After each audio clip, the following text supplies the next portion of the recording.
guys, welcome back to the channel.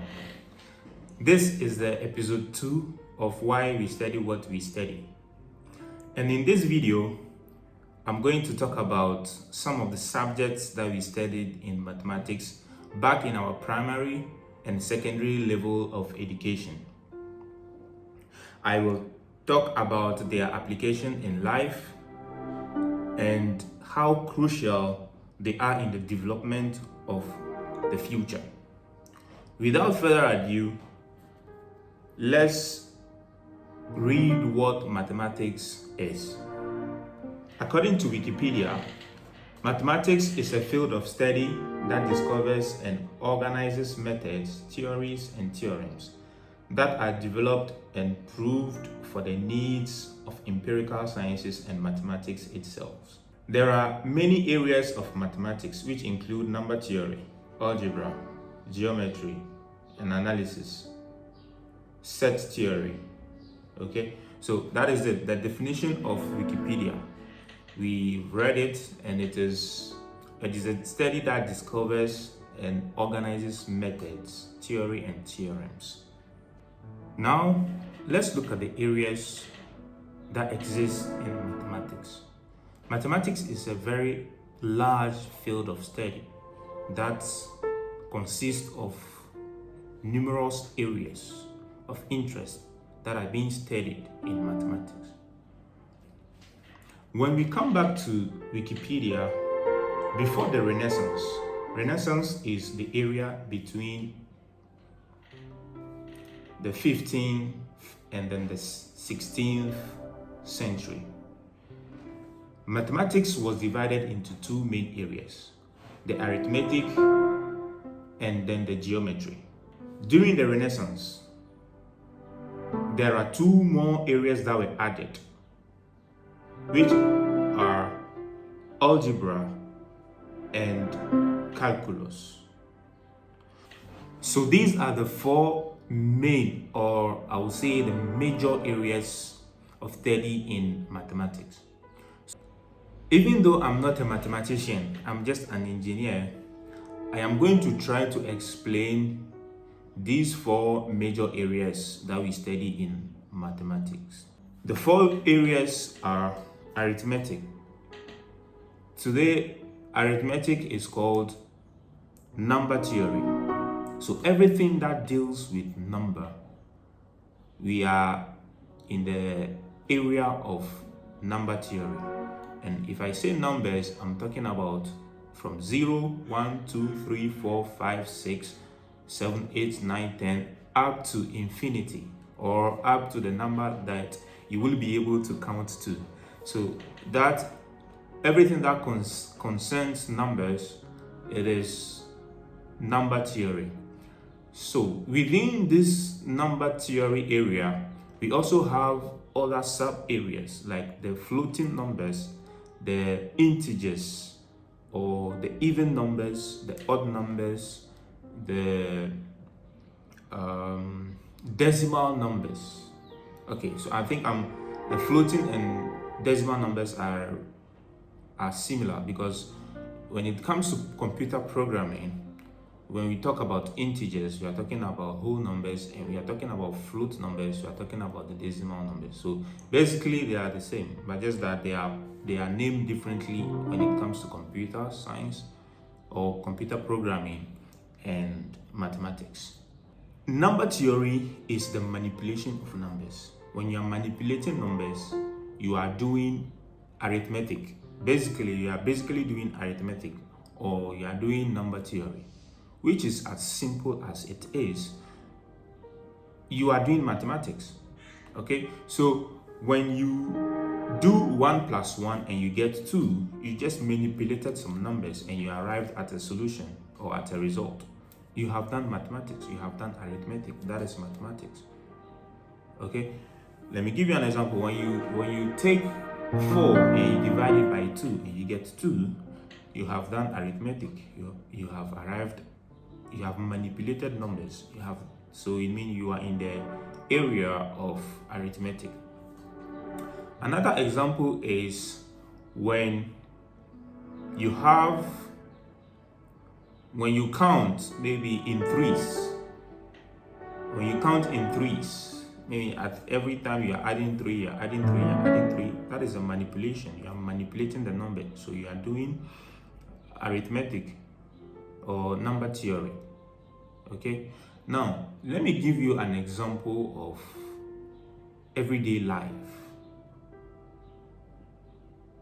that we apply number theory. An everyday life application of number theory is: you have 5 candies, you eat 2, and you have 3 remaining. That is everyday life of arithmetic. So if you deduct the 2 that you ate from the 5 that you had, and now you have 3 remaining, you have simply done 5 minus 2, and you have 3. You have manipulated numbers. So you have applied arithmetic in your everyday life. It is as simple as that. You are doing arithmetic. So now let's go to the next area. Geometry. Geometry is the study of shapes, lines, curves, and angles. So when you are designing objects, you are dealing with lines, curves, shapes. If you want to design a container for a product, you are doing mathematics. You are doing geometry, which is mathematics, which is as simple as it is. Okay, and let me remind you that when you watch the first video why we study what we study, I mentioned in there that I am not going deep into the explanation of what the subject is. I'm only focused on the basic foundations that were given to us whilst we were studying in our primary and secondary educational level. We are not going deep. We are only scratching the surface, the foundation that were given to us to introduce us to some of these subjects so that we can have an interest or develop an interest for those subjects. Okay, and like I said, I am not a mathematician. I am not going to go deep inside mathematics. I'm going to scratch only the surface. Okay, so some of these things that I'm saying, they are just the basic, the foundation of mathematics, of the areas in mathematics. Okay, so let's continue. An everyday life example of geometry that we apply in life is when you have a round container and you want to cover the container, you would look for a round cover to cover the container. You will not go and look for a triangular cover to cover it. You will not go and look for a rectangular cover to cover a round bowl or a round container. That is geometry. You have studied the shape. You have seen that this shape matches with this shape, and you put them together. That is geometry. You are studying geometry. It is as simple as that. But as we progress, you will realize that these areas intertwine. They come into each other. So that means you will need number theory. You will find number theory in geometry. You will find geometry in calculus. You will find calculus in algebra. You will find number theory in calculus. So they are intertwined. They are merging. So it's like a big field and everything is mixed together. And I think that is something that quite scare a lot of people. So after watching the video, I want you to be able to identify the area of mathematics that you are applying in life, and understand that this thing that I'm doing, it's in this area of mathematics. Maybe it's in number theory. I'm manipulating numbers. It is in number theory. I am, drawing some curves, some shape, drawing a container, drawing a perspective of design, product. You are doing geometry.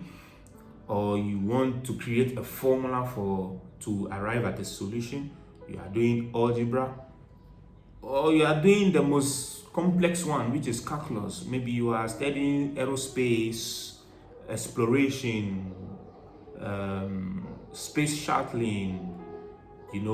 When it comes to talking about electromagnetic field, you want to do, then you are going into calculus, meaning you are dealing with curves, angles. When you are using the map, you are mapping an area. You are doing land survey, and you are applying an area of mathematics. Another example of application of geometry is in the scenario of sniping. When you are a sniper, you are aiming at the target that is, let's say, a kilometer away from you. The smallest deviation in angle from the target will make you miss the target. This is because the farther the target goes, the wider the angle becomes, which is an application of angles. So people who are in the military and they are snipers, they don't joke with angles. They take it very seriously because the slightest deviation will make you miss the target, especially when the target is at a very long distance or is far away from you. Let's look at algebra. Algebra is the art of manipulating equations and formula. Diophantus and Al-Khwarizmi, that is in the 19th century, Diophantus in the 3rd century, and Al-Khwarizmi in the 9th century were the two main precursors for algebra. So Diophantus solved some equations involving unknown natural numbers by deducing new relation until obtaining the solution. So simply means algebra is when you do something, algebra is when you do something so many times to the point that you are able to come up with a formula that any situation that is applied in that area, when you use the formula, you will get to the solution. Let's say, for instance, you do something every day. You do 1 plus 1, 1 plus 1, 1 plus 1, and you get 2. Or maybe you do something like you add 2 banana, 2 apple, and maybe 2 banana, 4 banana, 3 banana to get apple, to fill a box. That is a formula. That means that in anywhere you go, when you put 2 banana, 2 oranges, and 4 apples, it will fit in that container. Meaning that system has now become a formula that when you use it in every scenario, it will match, it will be perfect. So that is where equations started coming up from. So algebra became an area of its own right only after Francois Viet, which is between 1540 and 1603, who induced the use of variables for representing unknown and unspecified numbers. So that is when numbers, symbols, and letters started coming together, merging together to form equations, to form formulas in mathematics. Okay, so number theory dealing strictly with numbers, geometry dealing with lines, shapes, angles, and now algebra is now, you see, there is a mixture. It's now dealing with numbers, letters, symbols, coming up with a formula that can be sometimes universal, so that when you are at any location or at any point that consists of the same scenario, you can use such formula and then arrive at a result, or you can arrive at a solution or obtain a solution. So let's look at an everyday life example of algebra, where we use formulas to come out, to arrive at a solution or to obtain a solution. Okay, so fortunately or unfortunately for us, mathematics has been here for a very long time. So these made it possible for, our ancestors or people who came before us to be able to establish some of these formulas that we use today. Okay, so and you can, when you go in deep into mathematics, when you go to the university PhD level that are studying mathematics, they are coming out with formulas every other day, every day. So it's not as if the formulas have all been discovered. No, there are formulas that are coming out that are being discovered. Just like our ancestors, people who came before us, were able to do something so many times to the point where they came out with formulas that even today, if we apply and if we use those formulas, we obtain the results or the solutions that we are looking for. So an example is the distance, time, speed,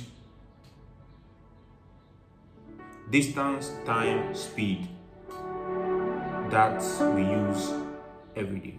Let's say, for instance, you wake up in the morning and you want to go to the market. You know the distance from the market. You know the distance from your house to the market. You know the time it will take you to get to the market. Maybe you know the time you want to get to the market. So you know the time you want to get to the market. Maybe you want to start from 6. You want to leave your house at 6 a.m. and you want to get to the market at 8 a.m. You look on the map and you know the distance from your house to the market. You should be able to use a formula to calculate the speed at which you should drive or you should travel, whether by foot or with your vehicle. So when you use that formula, you will be able to deduce the speed at which you should travel. So the formula that we know concerning that is distance is equal to the time travel times the speed. So we've seen things like D is for distance, T is for time, and S is for speed. So which is every day. We do it every day unknowingly without even knowing that we are actually applying algebra. I know that the distance from my house to school is 20 kilometers. I want to get to school at 7 a.m.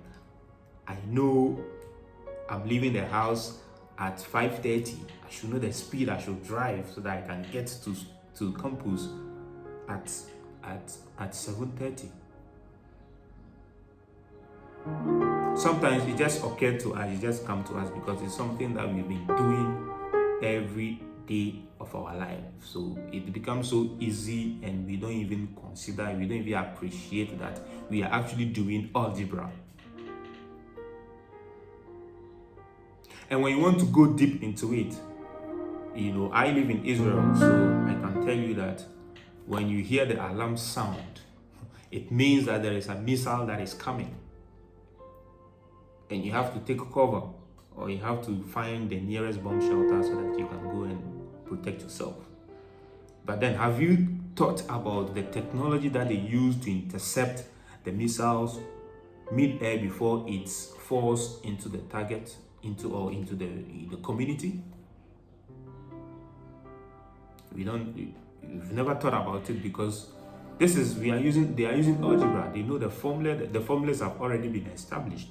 They know that the missile is traveling at this speed, it's traveling in this direction, it's traveling in this angle. We can now use the computer programming that has been programmed already to launch a counter attack on the missile to destroy the missile in the air before it hits its target. Okay, so this is it. This is the deep mathematics or algebra that we are talking about, that I don't want to go into. I just mention it because it is very important to me. It's so emotional to me because I live in Israel and I know how it feels like. So the last but not the least area that I'm going to talk about is calculus. And calculus is most of the time perceived as advanced mathematics. It is because we don't see the direct use of calculus in our life, but then indirectly it is very, very crucial to our everyday life. And I'm going to give you an example about. But first of all, let's define or let's look at what calculus is. Again, we refer to Wikipedia. According to Wikipedia, calculus, formerly called infinitesimal calculus, was introduced independently and simultaneously by 17th century mathematicians Newton and Leibniz. It is fundamentally the study of relationships of variables that depend on each other. Calculus was expanded in the 18th century by Euler with the introduction of the concept of a function and many other results.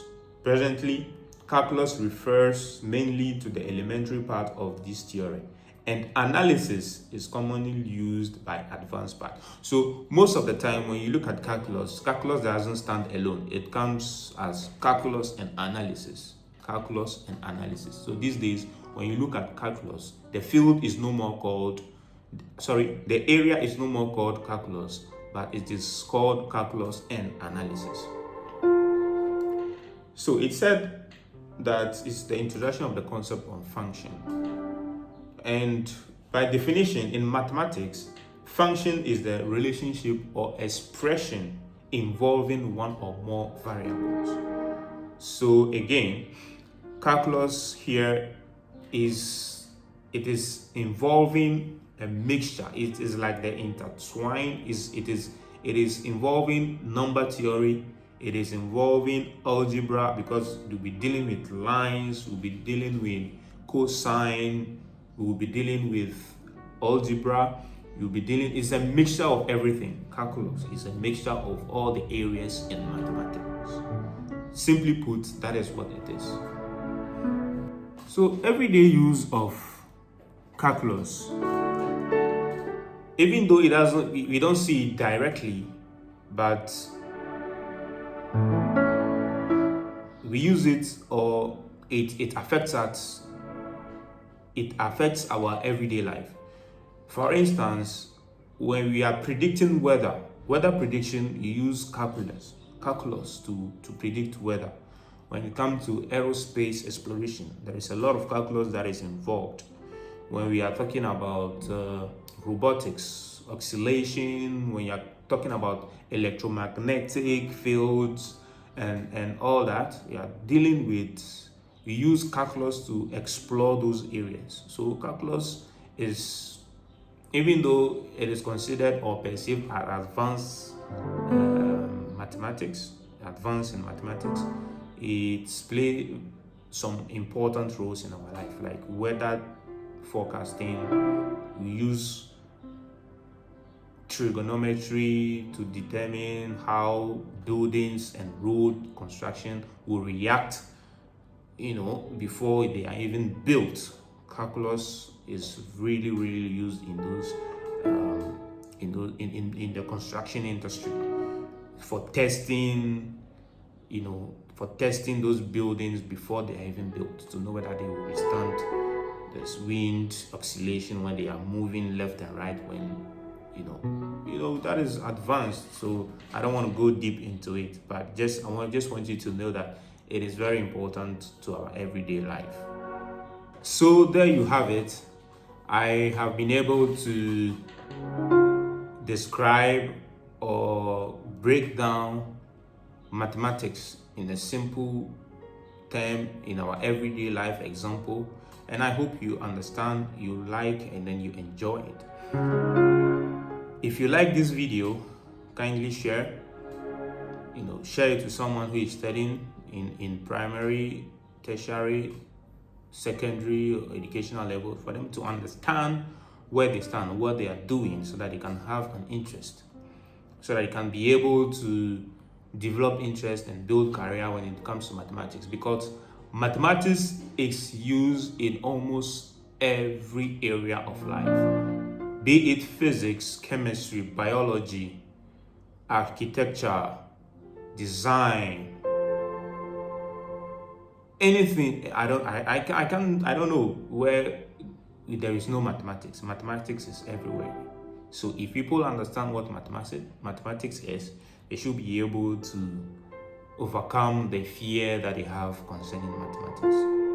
So kindly share. Don't forget to let that your students, people who are in their currently in their primary or secondary educational level watch this video and understand that mathematics is a good thing. It is not scary, it's not difficult, except you want to focus on, you want to go deep into it, you want to go to the university, master's or PhD level. At that time, I'm sure you would have covered most of the basic foundations when it comes to mathematics. All right, so in our next episode, I'll be talking about automation, what automation requires, and the area of mathematics that you need to understand automation. Okay. So if you like this video, don't forget to like, share, and subscribe to the YouTube channel so that I can be able to do more videos concerning some of the things that we study and why we study them, and maybe then reconcile that negative vibe, and reconcile that negative notion that we have concerning some of the subjects that we studied back in our senior high or tertiary or even primary level. Thank you for watching. See you next time. Bye bye.